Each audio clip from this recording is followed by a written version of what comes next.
San Francisco আমেরিকার one of the famous সিটিজের মধ্যে একটা।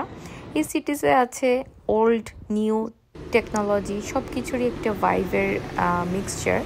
তো 1960 সালের পুরাতন কেবল কারও আছে, আবার ড্রাইভার ছাড়া গাড়িও আছে, হিস্ট্রি আছে, নেচার আছে, ভাইব্রেন্স আছে সিটিতে, এভরিথিং। খুবই ভালো লেগেছে সিটিটি। তো কথা না বাড়িয়ে ভ্লগটি স্টার্ট করে দিচ্ছি, দেখতে থাকুন আমার সাথে স্যান ফ্রান্সিসকো সিটিটি। হ্যালো, আসসালামু আলাইকুম। ফিয়াজ ব্লগ থেকে সবাইকে ওয়েলকাম করছি আজকের ব্লগটিতে। আজকের ব্লগটি হতে যাচ্ছে স্যান ফ্রান্সিসকো ভিজিট অর ট্রিপের একটি ছোটোখাটো ব্লগ। আমি আসলে জানি না ব্লগটি ছোট হবে না বড় হবে, তো যাই হোক আমরা হঠাৎ করেই প্ল্যান করলাম একটা উইকেন্ডের জন্য ক্যালিফোর্নিয়ার স্যান ফ্রান্সিসকো বেড়াতে যাব। আর আমাদের হিউস্টন থেকে ক্যালিফোর্নিয়ার স্যান ফ্রান্সিসকো যেতে 4 ঘন্টার মতো আনুমানিক ফ্লাইট টাইম লেগেছে। তো আমরা হুট করেই প্ল্যান করেছি, যেহেতু হুট করেই আমাদের যাওয়া। তো নেমেই একটা অনেক সুন্দর একটা ভাইব পেয়েছি, আই ডোন্ট নো ওয়াই। তো সাথে সাথে আমরা হোটেলটা চেক ইন করে ফেললাম। হোটেলটি ছিল ডাউনটাউনের, হোটেলটার নাম হচ্ছে কিং জর্জ। সো আমরা যেহেতু খুব শর্ট নোটিসে হোটেল বুক করেছি, সো হোটেলটা খুব একটা খারাপ ছিল না, আমার কাছে যথেষ্ট ভালো আর ক্লিনই লেগেছে। মোটামুটি প্রয়োজনীয় জিনিসপত্র যা যা থাকা দরকার সব কিছুই হোটেলে অ্যাভেইলেবল ছিল। আর হোটেলটি ছিল ডাউনটাউনে। আমি পার্সোনালি যদি কোনো সিটি ট্রিপ করি তখন আমি ট্রাই করি আমার হোটেলটা ডাউনটাউনের আশেপাশে রাখতে, যেটা হয় আর কি ভালো সব কিছু আশেপাশে ট্রান্সপোর্ট থাকে, দেখার জিনিসপত্র ভালো পাওয়া যায়। তো যাই হোক আমরা সেদিন রাতেই চলে গেলাম চায়না টাউনে। স্যান ফ্রান্সিসকোর চায়না টাউন আমেরিকার চায়না টাউনগুলোর মধ্যে খুবই ফেমাস। তো আমরা একটু নাইট ওয়াক করলাম, আর ওয়েদার ছিল খুব সুন্দর। চায়না টাউনে গিয়ে আমরা একটু এশিয়ান ফুড খেলাম। অনেক ঠান্ডা লাগছিল আমাদের, যেহেতু আমরা টেক্সাস থেকে গিয়েছি স্যান ফ্রান্সিসকো, একটু বিলো 60s টাইপের ওয়েদার ছিল। তো দেন আমরা ডিনার করে তার পরদিন স্টার্ট করলাম।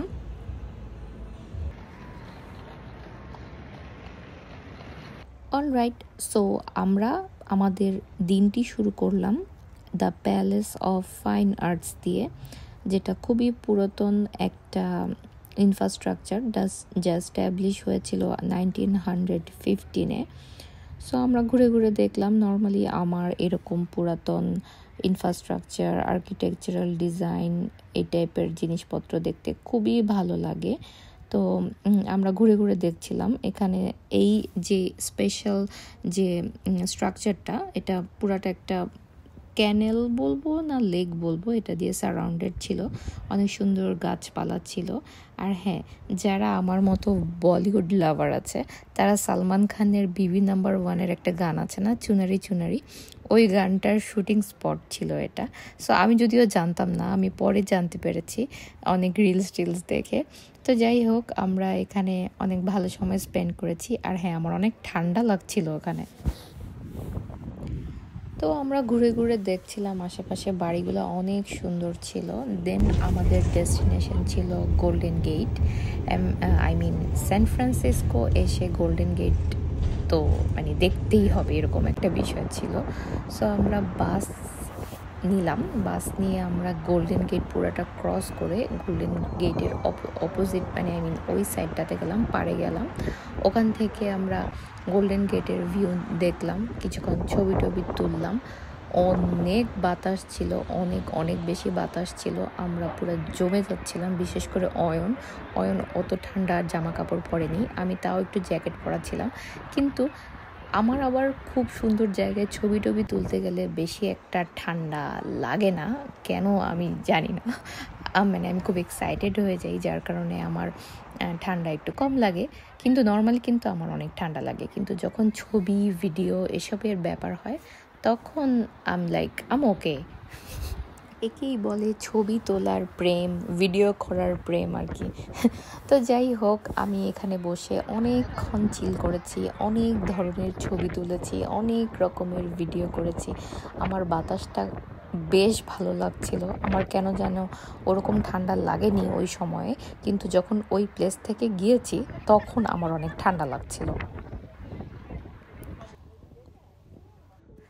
গোল্ডেন গেটের এই প্রান্ত থেকে ওই প্রান্ত অনেক বিশাল বড়। সো আমরা এই সাইডে এসেছি একটা বাসে করে, এখন আমরা ওই সাইডে আবার রিটার্ন করব হচ্ছে ফেরি করে। সো মিনওয়াইল সাউসালিটো নামে একটা শহর ওদের সমুদ্রের সাইডেই ছিল। তো আমরা ওখানে কিছুক্ষণ বসে ফেরির জন্য ওয়েট করছিলাম আর চিল করছিলাম, একটু কফি টফি খাচ্ছিলাম। তারপর ফেরিটা চলে আসার পরে আমরা ফেরিতে উঠে ওই সাইড থেকে আবার গোল্ডেন গেটের ভিউ দেখে দেখে শহরের দিকেই যাচ্ছিলাম। এই সময়টাও অনেক বেশি সুন্দর ছিল, বাট অনেক ঠান্ডা ছিল। ওই সময়টাতে আমার ঠান্ডা লেগেছে, অনেক অনেক বেশি ঠান্ডা লাগছিল। আমি ফেরির বাইরেই বসতে সাহস পাইনি আর কি, এত ঠান্ডা লাগছিল। অয়ন বাইরে থেকে বসে বসে অনেক ভিউ দেখছে, আমি ভিতরেই ভিউ দেখেছি, বিকজ আমার ঠান্ডা নেওয়া যাচ্ছিল না, অনেক বেশি ঠান্ডা লাগছিল। তারপর আমরা চলে আসলাম সান ফ্রান্সিসকোর ওয়ান অফ দ্য মজার এক্সপেরিয়েন্সের মধ্যে একটা ছিল আমার জন্য, সেটা হচ্ছে কেবল কারে রাইড করা। এটা আমরা সারাদিনের জন্যই একটা পাস নিয়েছিলাম, কিন্তু আনফর্চুনেটলি আমাদের সময়ের স্বল্পতার কারণে আমরা বারবার উঠতে পারিনি, আমরা 2-3 বার উঠেছি আর কি।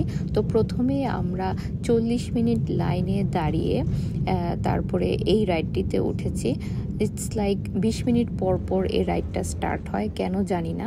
তো যাই হোক, এটা হয়তো বা তাদের একটা সিস্টেমের মধ্যেই পড়ে।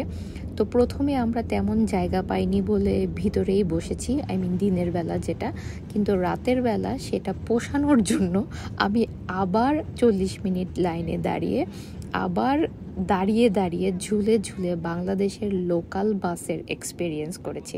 কিন্তু এখানকার লোকাল বাস তো আর বাংলাদেশের লোকাল বাসের মতো না, অবশ্যই অনেক বেশি মজা লেগেছে আমার, যার কারণে আমি পুরাটা রাইড আমি দাঁড়িয়ে থেকে এনজয় করেছি।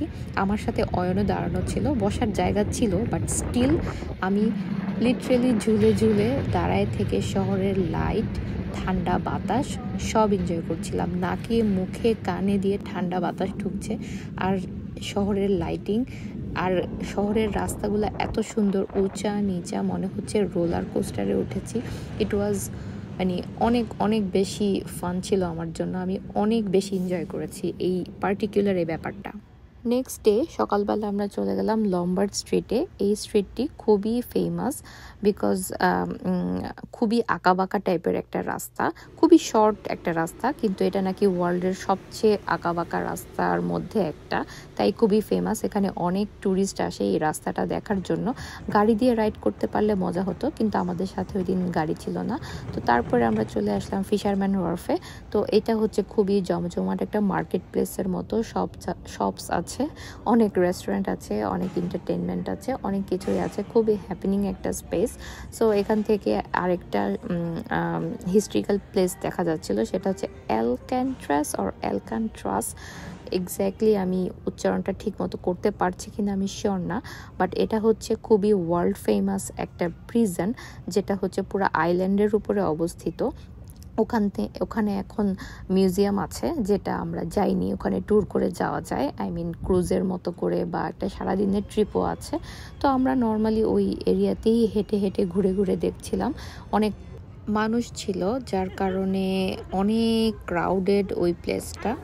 তো যাই হোক, তারপরে আমরা সিলস দেখলাম, তারা সবাই মিলে, আই মিন সিলসগুলা সবাই মিলে ডেকের উপরে অনেক পার্টি করছিল, চিল করছিল, অনেক কেমন জানি একটা শব্দ করছিল, আমার কাছে পুরাই নতুন এই ব্যাপারটা। তো যাই হোক, বাচ্চারা থাকলে এনজয় করতো, সবাই দেখছিল, তাই আমিও দেখছিলাম, দাঁড়ায় দাঁড়ায় একটু ভিডিও করলাম। আমাদের বেবি তাজওয়ারকে দিলাম, ওর অ্যানিমেল খুব পছন্দ, তাই ওকে ভিডিও করে পাঠালাম যে দেখো সিলস কীরকম আওয়াজ করছে। তো শেষে আমরা ওয়েমো রাইড দিয়ে আমাদের ক্যালিফোর্নিয়ার ট্রিপটি শেষ করি।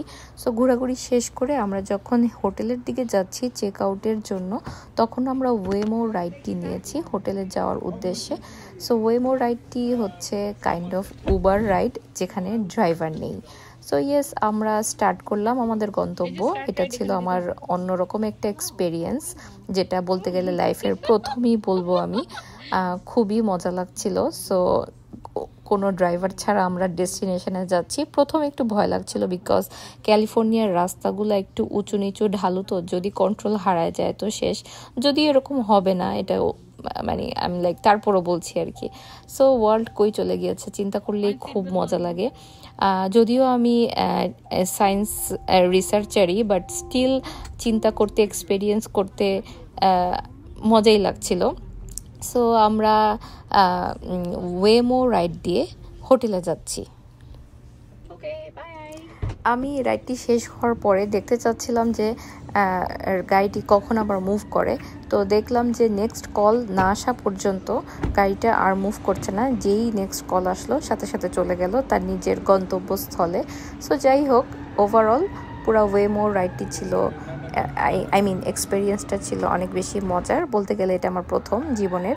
সো ইট ওয়াজ ফান এবং গুড এক্সপিরিয়েন্স। সো হোটেলে এসে খাওয়া দাওয়া করলাম। মূলত 3-4 দিন আমি সি ফুডের উপরেই ছিলাম হালাল হারাম বাছাইয়ের জন্য।